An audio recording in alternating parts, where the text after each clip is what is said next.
hendak bersyukur pada Tuhan karena keadilannya dan bermazmur bagi nama Tuhan yang maha tinggi. Ya Tuhan, Tuhan kami, betapa mulianya. Cool Community of Love. Bagi Bapak Ibu Saudara-saudari yang belum bergabung dalam Cool dan rindu untuk bergabung, dapat menghubungi Kabid Cool Bapak Redi di nomor 0877 7151 3282. Untuk informasi seputar gereja seperti baptisan, pernikahan, kom, dan lain-lain, dapat menghubungi nomor 0819 1884 8181. Bagi Bapak Ibu yang rindu menabur untuk pelunasan gedung gereja di Cibubur Times Square, dapat mentransfer ke nomor rekening berikut ini.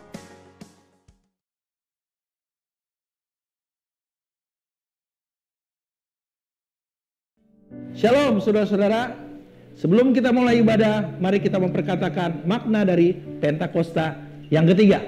Yang pertama, Pentakosta ketiga adalah pencurahan Roh Kudus yang dahsyat di zaman now, melebihi yang terjadi di Azusa Street. Yang kedua, Pentakosta ketiga akan mengakibatkan penuaian jiwa yang terbesar dan yang terakhir sebelum Tuhan Yesus datang kembali.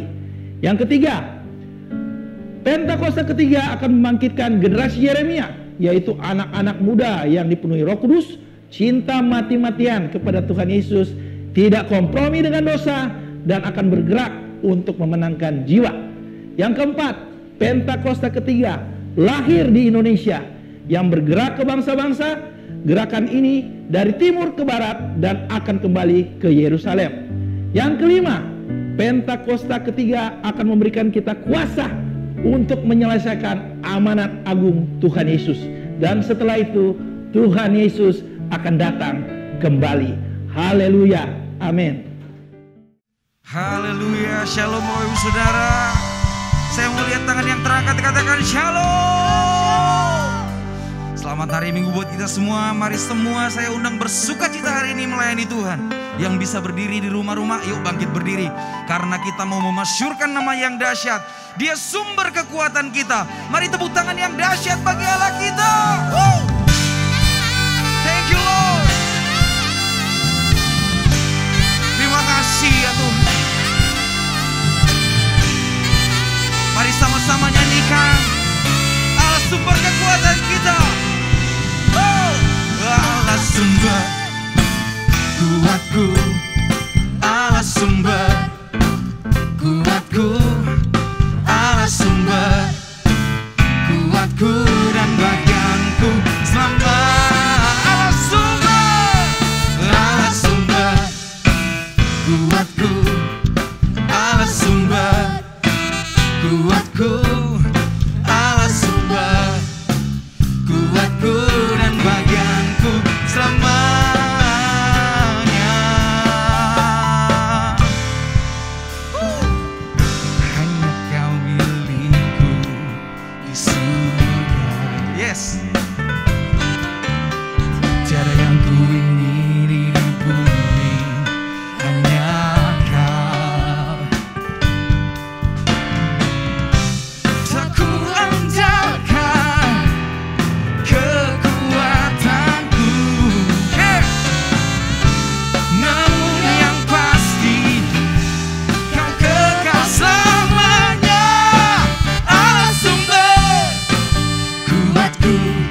Silakan duduk kembali Bapak Ibu Saudara.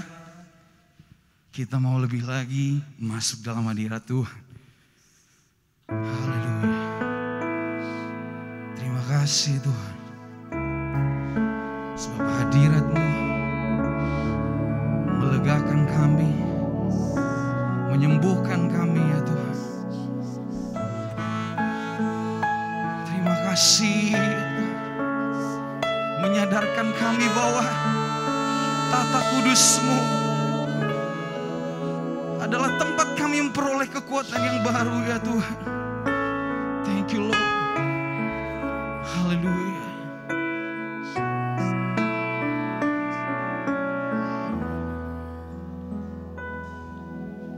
Masuk hadirat-Mu Tuhan dengan korban pujian. Masuk hadirat-Mu Tuhan berhiaskan kekudusan.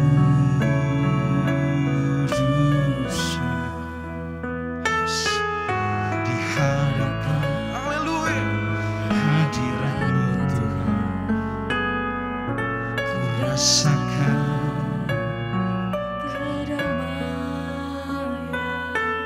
di hadapan hadirat-Mu Tuhan ku nampak keagungan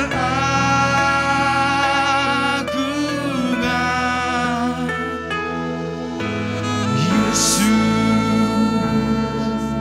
Ku sembah Kau, sujud di hadapan-Mu.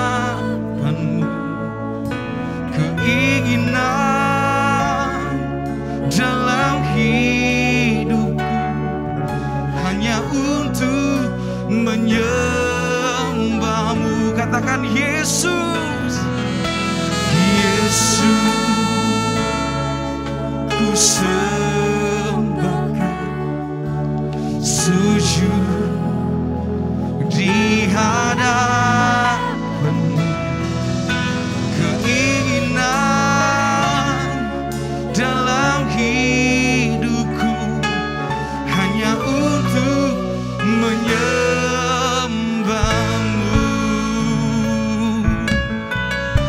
Mari berikan tepuk tangan yang dahsyat bagi Allah kita.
Mari sekali lagi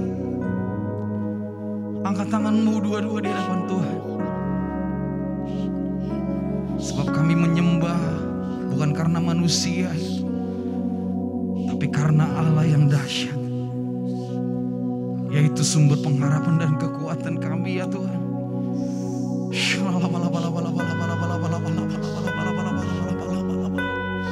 Rasakan sampai ke dalam hatimu. Roh Kudus menjamah. Yes Lord.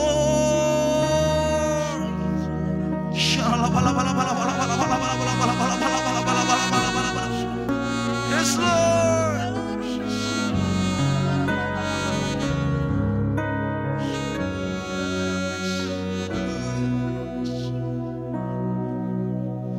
Engkau kekuatan dan perisaiku, kepadamu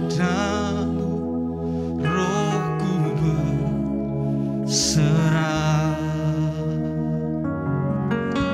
Kaulah Tuhan hasrat hatiku, ku rindu menyembah.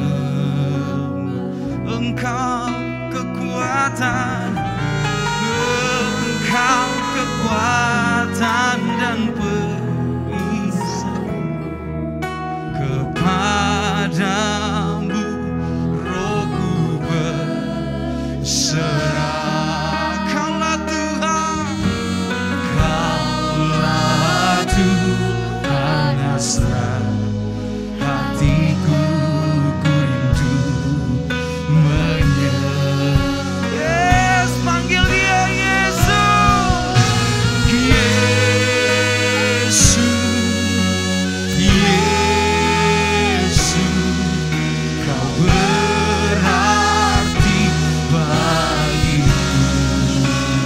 Oh, Yesus, Yesus, kau segalanya bagiku. Lebih lagi katakan Yesus, Yesus,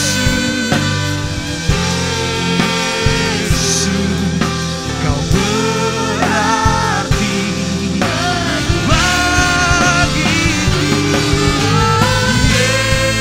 Yesus, Yesus, kau segalanya. Mari sekali lagi.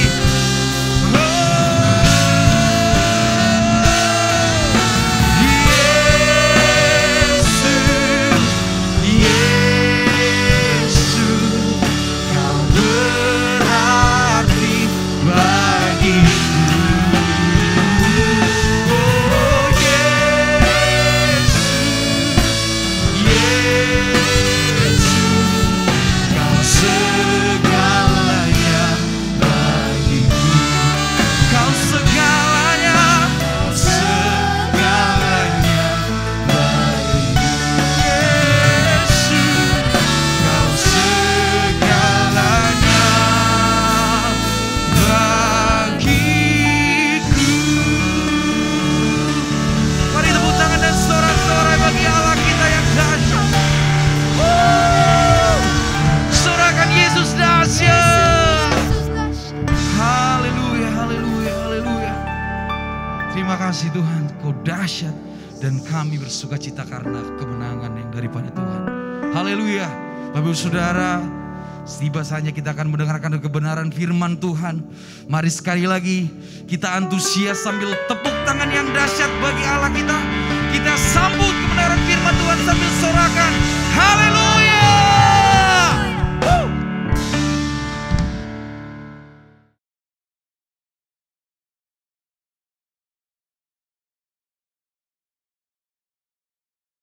Shalom semuanya. Tanggal 4 September 2021, gereja kita GBI Jalan Jenderal Gatot Subroto genap berumur 33 tahun. Saya mengucapkan selamat hari ulang tahun yang ke-33. Tuhan Yesus berkati kita semua berlimpah, limpah, limpah. Amin.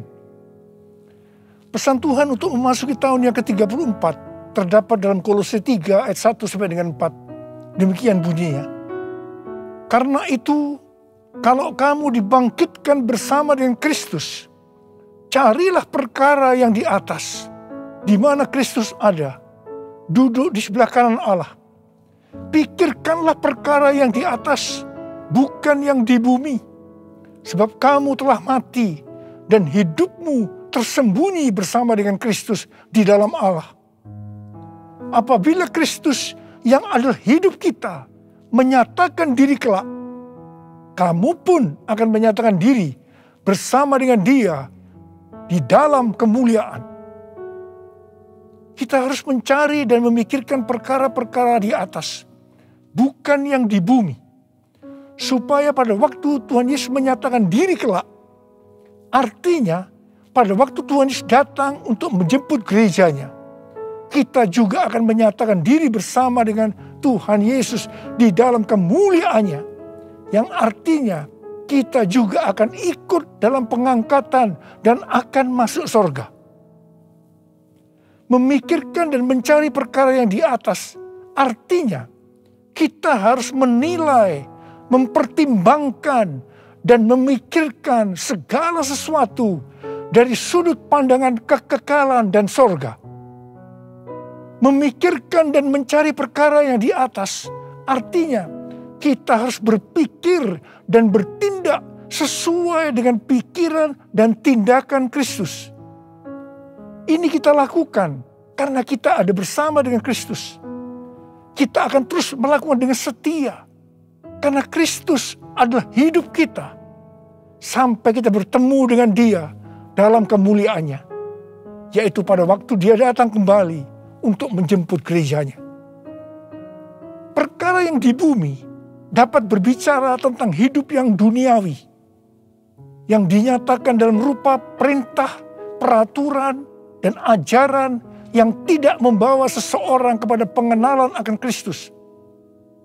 Perkara yang di bumi juga bisa diartikan segala sesuatu yang berada dalam pikiran, perkataan, perbuatan yang merupakan sifat manusia lama, sehingga bertentangan dengan kehendak Allah.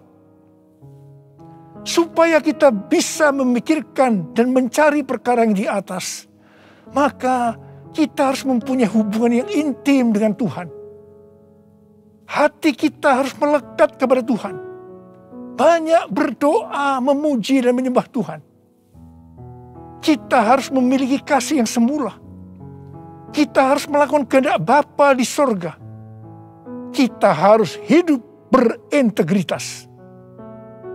Sekali lagi, saya akan mengingatkan kita semua bahwa dalam menghadapi masalah apapun juga, kita harus tetap meresponi dengan memikirkan dan mencari perkara yang di atas, bukan dengan perkara yang di bumi. Yang ku mau hanya menyenangkanmu, biarlah seluruh hidupku berkenan kepadamu.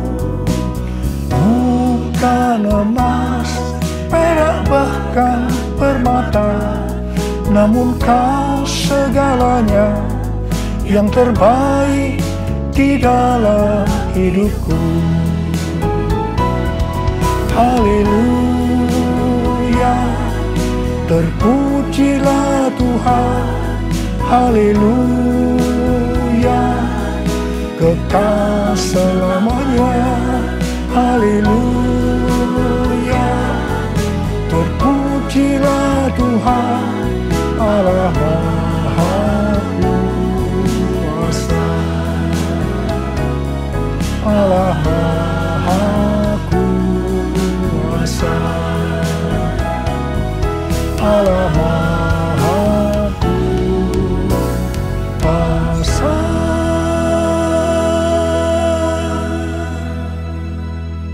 Tuhan Yesus berkata, kasihilah musuhmu dan berdoalah bagi mereka yang menganiaya kamu. Karena dengan demikian, kamu adalah anak-anak Bapamu yang di sorga. Apabila kamu mengasihi orang yang mengasihi kamu, apakah upahmu? Bukankah pemungut cukai juga melakukan demikian?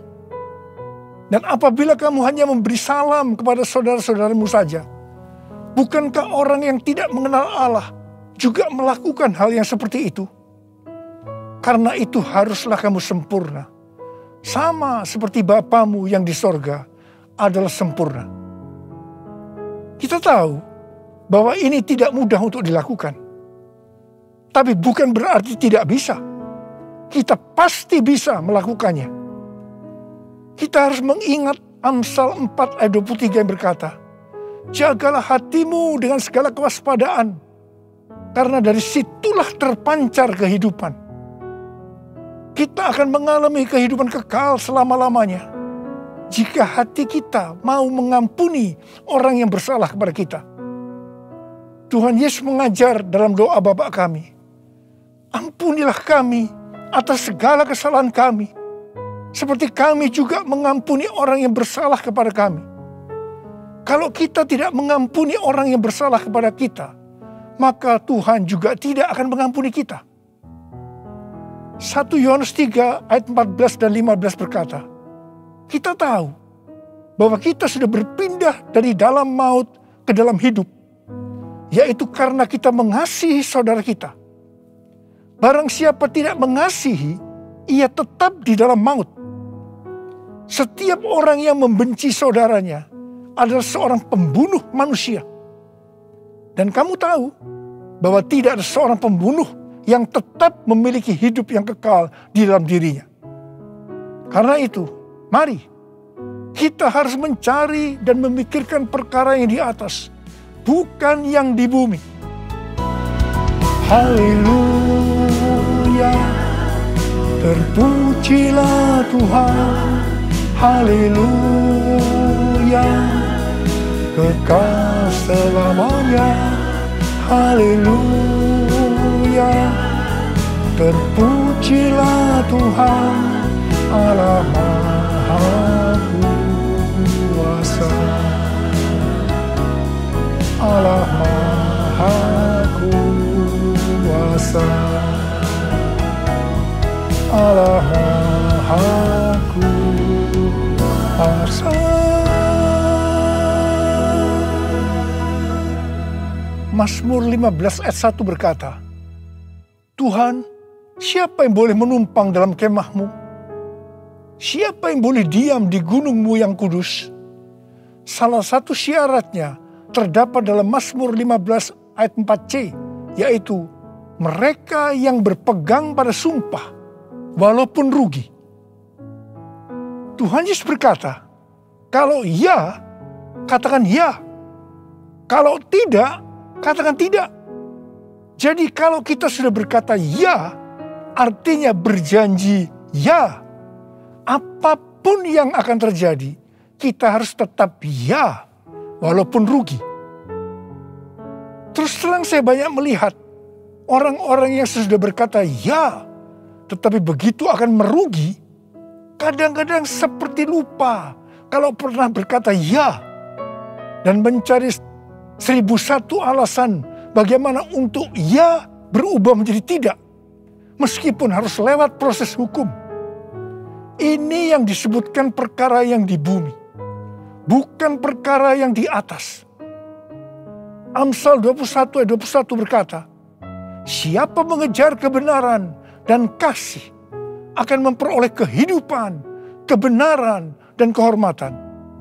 Karena itu, jadilah orang yang berintegritas, orang yang hidup tulus, jujur di hadapan Tuhan. Sucikan dan kuduskan hati ini untuk layak menghadap hadirat-Mu. Tubuh jiwa rohku kuserahkan padamu, ku menyembah-Mu. Tinggikan nama-Mu ya Tuhan, mulialah nama Tuhan,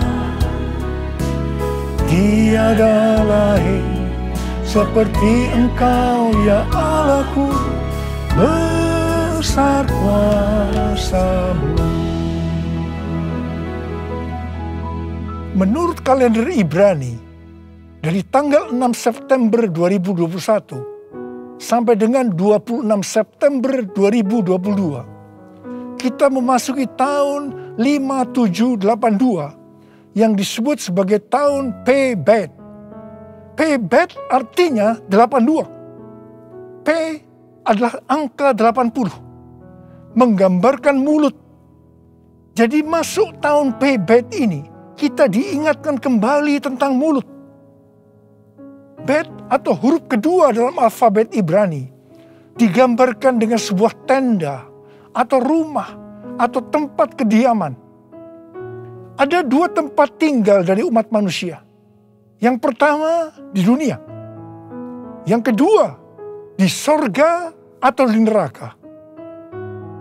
Memasuki tahun P-Bet atau 82, kita diingatkan bahwa kita masih hidup dalam dunia ini. Tetapi segala apa yang kita lakukan, apa yang kita ucapkan, apa yang kita tuliskan dalam media sosial, bukan seperti cara-cara dunia, tetapi harus dengan cara surga. Microsoft merilis indeks keberadaban digital atau Digital Civility Index yang menunjukkan tingkat keberadaban pengguna internet atau netizen sepanjang tahun 2020.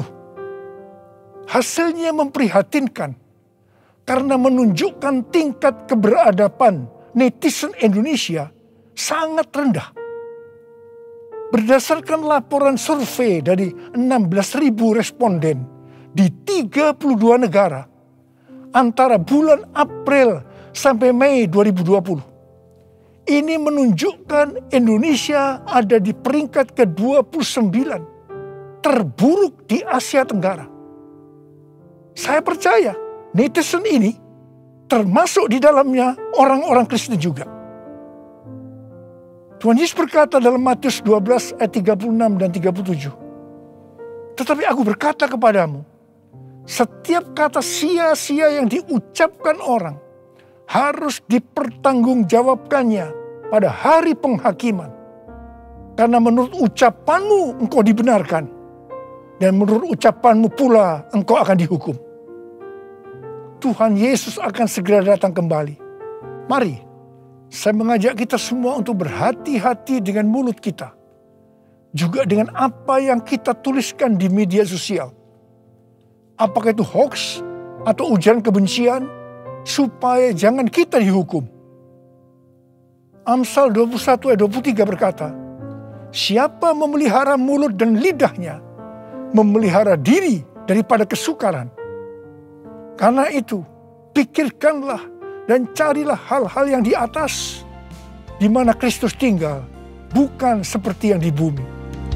Mulutku penuh dengan pujian kepadamu ya Yesus Tuhan. Sepanjang hari ku beri penghormatan kepadamu ya Allahku.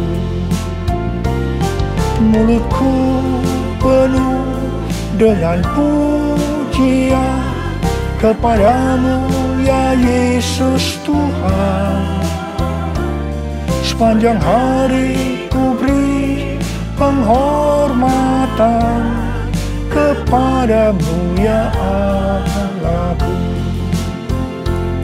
Sepanjang hari ku beri penghormatan kepadamu ya Allahku.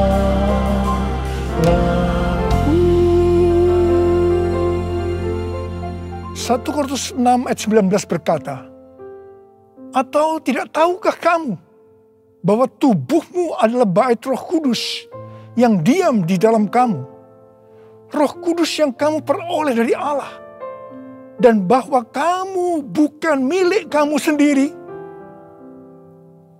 Roma 14 ayat 8 berkata, sebab jika kita hidup untuk Tuhan. Dan jika kita mati untuk Tuhan. Jadi baik hidup atau mati, kita adalah milik Tuhan. Kita yang sudah dimeteraikan oleh Roh Kudus adalah milik Tuhan. Jadi kita hidup untuk Tuhan. Kita mati untuk Tuhan. Tuhan menghendaki agar kita menjadi serupa dengan gambarnya. Jadi dia harus makin besar dan kita harus semakin kecil. Biarlah orang melihat Kristus yang ada di dalam kita. Ada seorang hamba Tuhan dari Inggris yang bernama Smith Wigglesworth. Dia dikenal sebagai Rasul Iman. Dia dipakai oleh Tuhan dalam mujizat dan kesembuhan secara luar biasa. Dia tetap melayani Tuhan sampai akhir hidupnya. Pada waktu dia berumur 87 tahun. Tuhan pernah berkata kepadanya, Wigglesworth, aku akan membakar engkau sampai habis. Sampai tidak ada lagi Wigglesworth, hanya Yesus. Wigglesworth berdoa, ya Tuhan, lakukan itu. Saya tidak mau orang melihat saya lagi. Hanya Yesus. Menjadi seorang hamba Tuhan harus seperti ini. Juga harus seperti Yohanes Pembaptis yang berkata, ia harus makin besar, tetapi aku harus makin kecil. Karena itu hari-hari ini kita melihat baptisan api sedang turun, membakar habis keakuan kita, kedagingan kita, sehingga kita akan semakin kecil. Ia semakin besar. Waktu sebelum pandemi COVID-19, saya melihat perlombaan gereja-gereja untuk menjadi yang paling besar, paling terkenal. Dan kita melihat bahwa perlombaan itu sudah dihentikan oleh Tuhan sejak kita memasuki pandemi. Tetapi di tengah-tengah pandemi ini muncul satu fenomena baru, yaitu terjadi perlombaan untuk mencari views dengan bermacam-macam motivasi dan kepentingan. Saya percaya ketika ditanya, jawabnya pasti ini untuk kemuliaan Tuhan. Bukan rahasia lagi.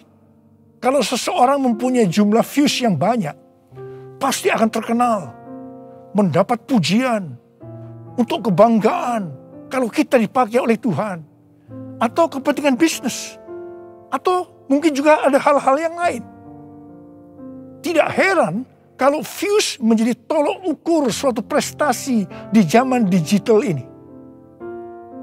Sehingga banyak orang yang berlomba-lomba menggunakan segala cara dunia untuk mendapatkan hal tersebut. Seperti beli followers, beli like, atau bahkan memaksa orang menonton konten kita. Saya berdoa supaya bukan karena views kita membuat konten, tetapi karena ada kuasa daripada Tuhan yang menggerakkan kita.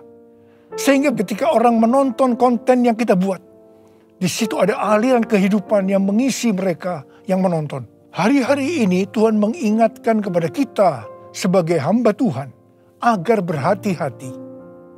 Kalau kita ingat bagaimana cara perlombaan gereja sebelum masa pandemi itu dihentikan oleh Tuhan, maka kita harus berhati-hati agar kita tidak mengulangi kesalahan yang sama. Saya mengajak agar kita introspeksi, memeriksa diri kita. Saya akan bertanya, kalau kita melihat views kita banyak, apakah kita benar-benar berkata, ini adalah untuk kemuliaan Tuhan? Atau kita berbangga hati, karena ini dianggap ukuran Tuhan memakai kita? Tuhan Yesus mengingatkan kita dalam Lukas 6 ayat 26. Celakalah kamu jika semua orang memuji kamu. Karena secara demikian juga nenek moyang mereka telah memperlakukan nabi-nabi palsu. Tuhan Yesus mengingatkan kepada kita, kalau seseorang selalu ingin dipuji-puji, itu adalah nabi palsu. Tuhan mengingatkan kepada kita bahwa kita harus semakin kecil, Dia semakin besar. Kita harus semakin menjadi seperti gambarnya. Karena itu, Tuhan hari-hari menurunkan baptisan api, di mana itu akan membakar atau menghancurkan keakuan kita. Menjadi seperti Kau, Yesus. Menjadi seperti Kau, Yesus. Menjadi sempurna dalam seluruh hidupku. Menjadi seperti Kau, Yesus. Menjadi seperti Kau, Yesus. Menjadi sempurna dalam seluruh hidupku.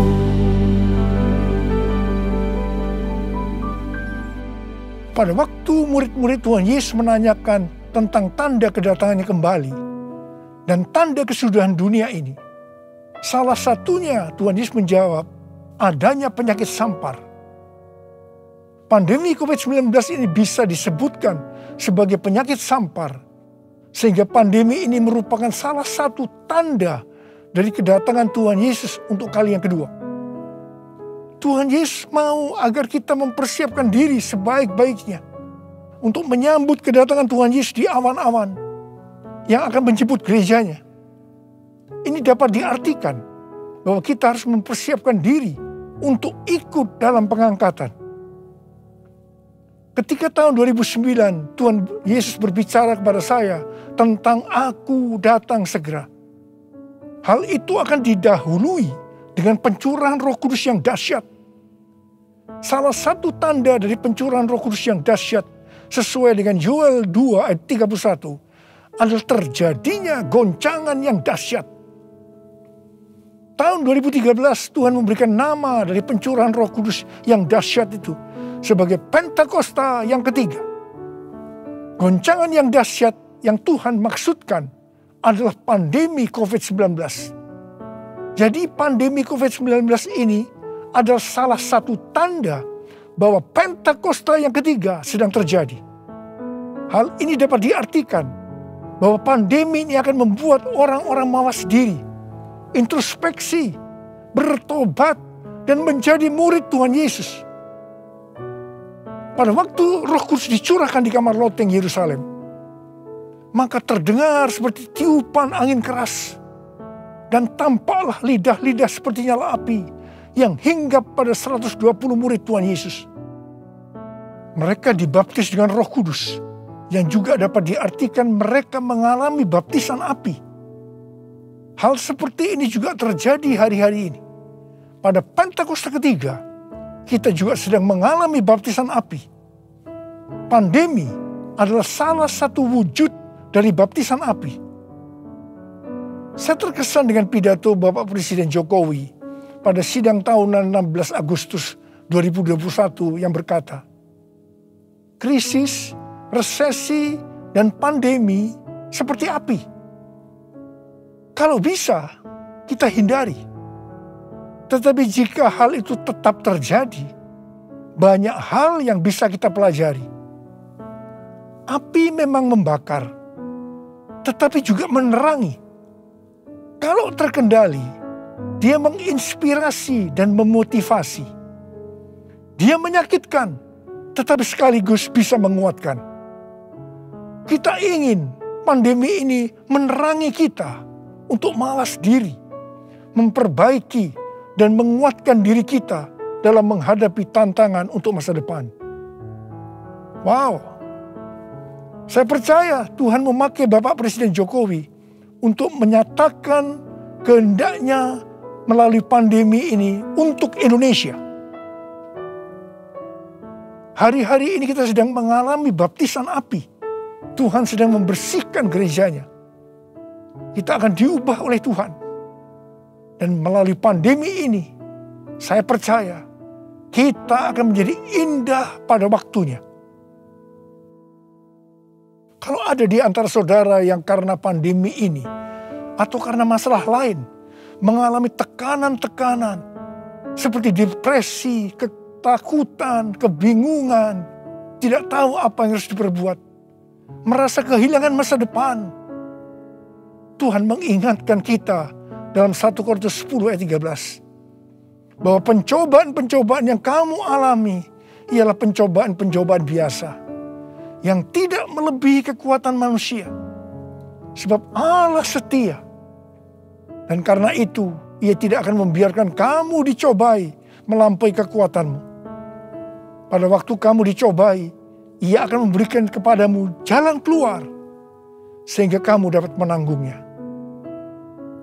Tuhan Yesus itu baik. Dia sungguh baik dan sangat baik kepada kita semua.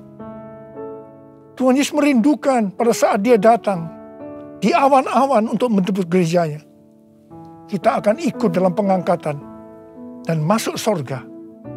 Karena kita memikirkan dan mencari perkara-perkara yang di atas, di mana Kristus ada, duduk di sebelah kanan Allah Bapa. Holy, holy, are you Lord God Almighty? Worthy is the Lamb, worthy is the Lamb. You are holy, holy, are you Lord God Almighty? Worthy is the Lamb, worthy is the Lamb. Amin. Mari kita angkat tangan kita, berbahasa roh, saudara. Kita berbahasa roh. Oh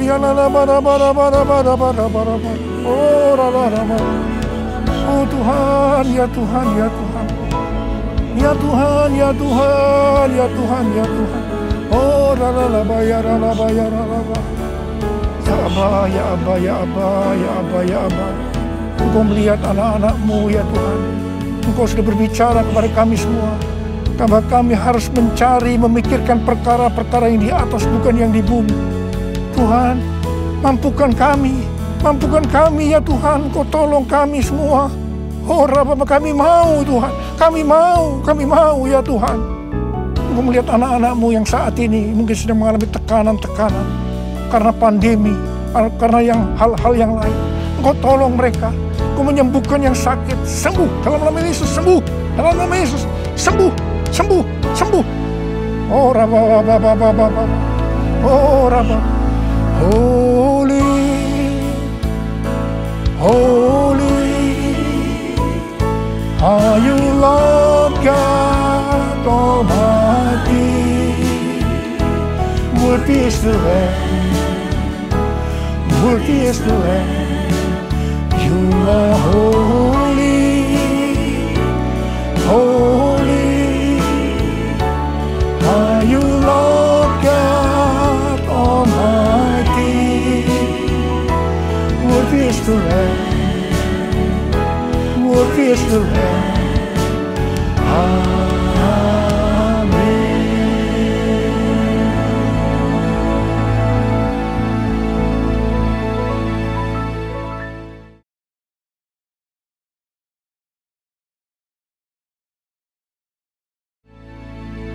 Mari saudara-saudara, kita akan masuk dalam perjamuan kudus.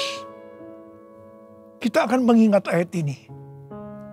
Sebab setiap kali kamu makan roti ini dan minum cawan ini, kamu memberitakan kematian Tuhan sampai Ia datang. Perjamuan kudus adalah perjamuan Tuhan Yesus sendiri. Setiap kali kita masuk dalam perjamuan kudus, Tuhan Yesus selalu berkata, biarlah ini menjadi peringatan akan daku. Biarlah ini menjadi peringatan akan daku. Mari, arahkan hati kita kepada kebaikan Tuhan. Supaya kita lebih mengasihi Tuhan Yesus. Supaya kita lebih mengasihi satu dengan yang lain. Mari tundukkan kepala.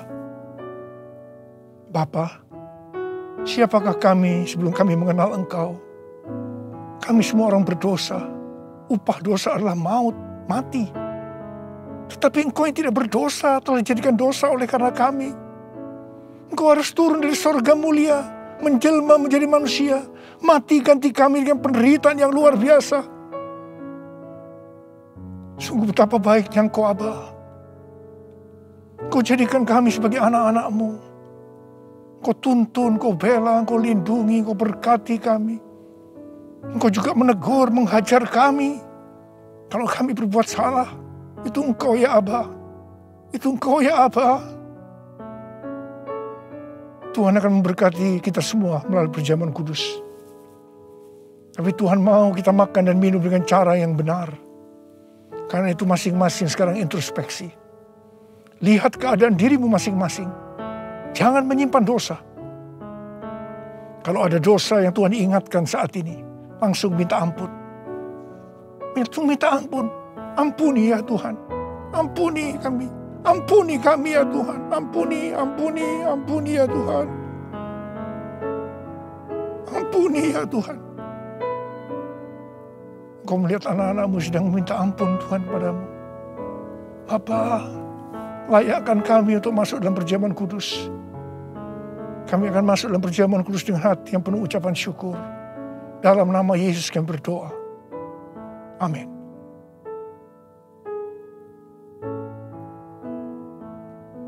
Sebab apa yang telah kuteruskan kepadamu, telah aku terima dari Tuhan. Yaitu bahwa Tuhan Yesus pada malam waktu Ia diserahkan mengambil roti. Angkat roti di tangan kanan kita tinggi-tinggi.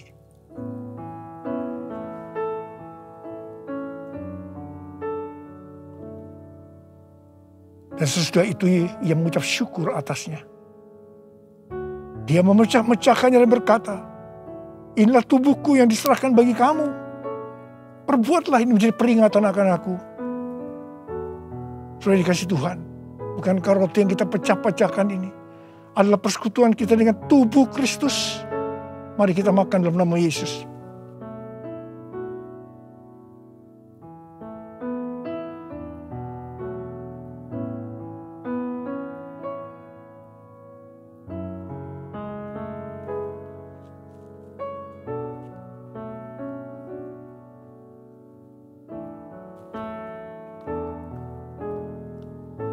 Angkat cawan di tangan kanan kita tinggi-tinggi. Demikian juga Ia mengambil cawan sesudah makan lalu berkata, cawan ini adalah perjanjian baru yang dimeterkan oleh darahku. Perbuatlah ini setiap kali kamu meminumnya menjadi peringatan akan aku. Sudah dikasih Tuhan. Bukankah cawan pengucapan syukur yang atasnya kita ucapkan syukur adalah persekutuan kita dengan darah Yesus. Mari kita minum dalam nama Yesus.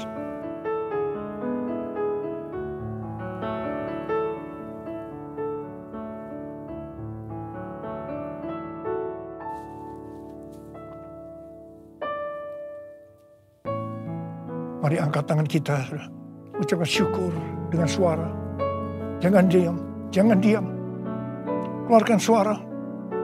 Ya Tuhan, terima kasih ya Tuhan. Oh rala bakana maya rala baya rala bara. Oh rala baya rala baya rala bara bara. Tuhan terima kasih. Terima kasih ya Tuhan, Kau baik buat kami. Terima kasih Engkau yang baik. Kau baik ya Tuhan, terima kasih ya Tuhan. Oh rala. Terima kasih Yesusku. Terima kasih Yesusku, puji syukur hanya bagi Tuhanku. Terima kasih Yesusku, terima kasih Yesusku, puji syukur hanya bagi Tuhanku. Terima kasih ya Tuhan. Terima kasih Yesusku, terima kasih Yesusku, puji syukur hanya bagi Tuhanku. Terima kasih Yesusku, terima kasih Yesusku, puji syukur hanya bagi Tuhanku. Puji syukur hanya bagi Tuhanku. Puji syukur hanya bagi Tuhanku.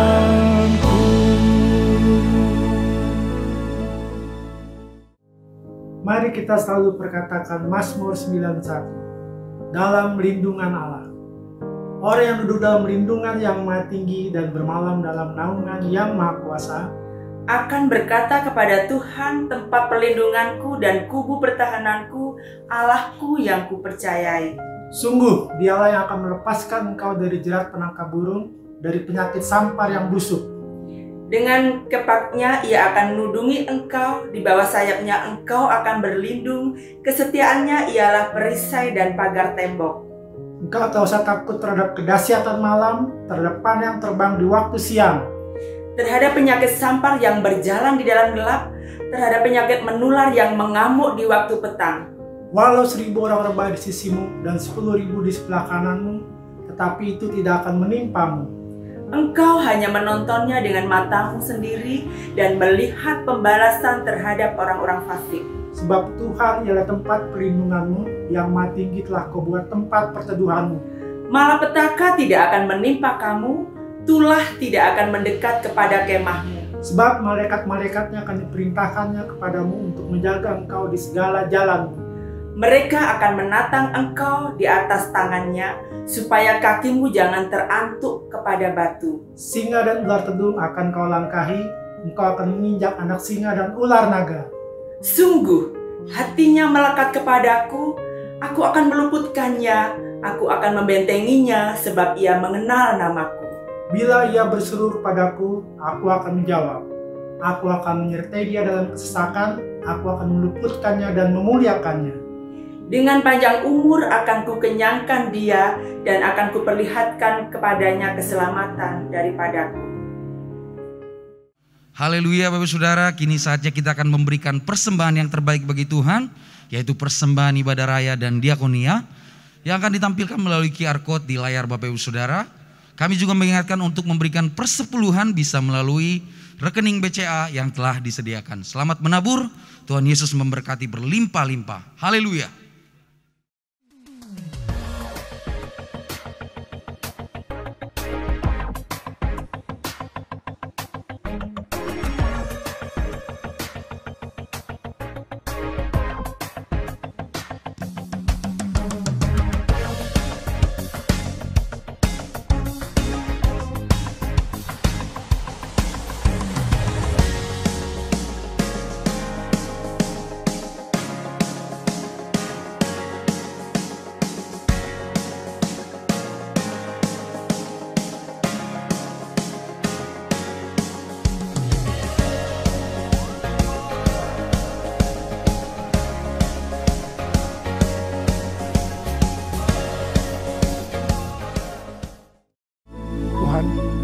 Berkati anak-anak-Mu semua. Dalam masa pandemi ini Kau tetap menjaga anak-anak-Mu ya Tuhan. Anak-anak-Mu sehat. Kalau hari ini ada yang terpapar, dalam nama Yesus sembuh. Dalam nama Yesus sembuh. Tidak ada yang berkekurangan. Semua dicukupkan. Malah berkelimpahan dalam hal yang baik. Terima kasih. Terima kasih Abah. Terima kasih. Sekarang terimalah berkat Tuhan. Kasih karunia berlimpah-limpah daripada Allah Bapa dalam anak yang tunggal Yesus Kristus. Persekutuan yang manis dengan Roh Kudus menyertai saudara sekalian mulai hari ini. Sampai Tuhan Yesus datang menjemput kita di awan-awan. Dan bahkan sampai selama-lamanya. Yang percaya bersama-sama katakan, Amin.